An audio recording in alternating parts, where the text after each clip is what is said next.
सपना music. जय जय हो, जय जय हो, जय डीजे साजन राजा, साजन राजा।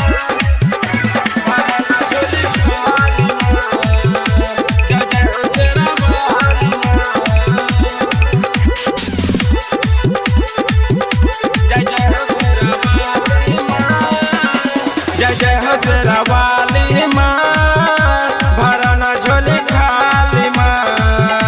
जय जय हो शेरा वाली माँ, जय जय हो शेरा वाली माँ, भरा ना झोली खाली माँ।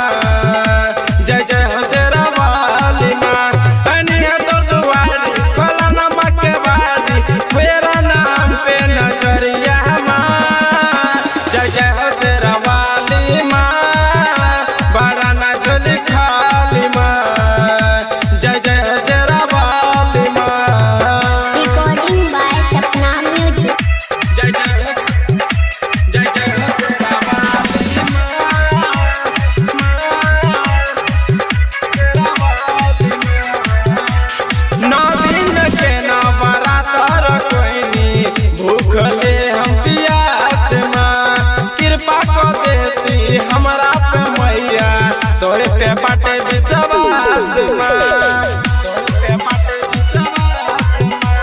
नौ दिन के नवरात्र कोइनी माँ, भूखले हम पियास माँ। कृपा को देती हमरा पे मैया, तोरे पे बाटे विश्वास माँ। जय जय हो शेरा वाली, तोरा मैं मनी रानी, लेके आनी पूजा के थाली माँ।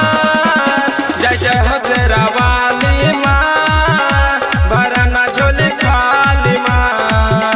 जय जय हो शेरा वाली माँ।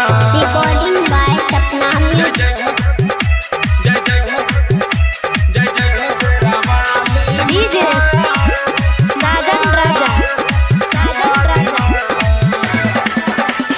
करण सिंह पे हम फेर नजरिया, बनल चाहे सटार माँ। डीजे पे बजते करण सिंह के गाना, गुंजत दुनिया जहान माँ, गुंजत दुनिया जहान माँ।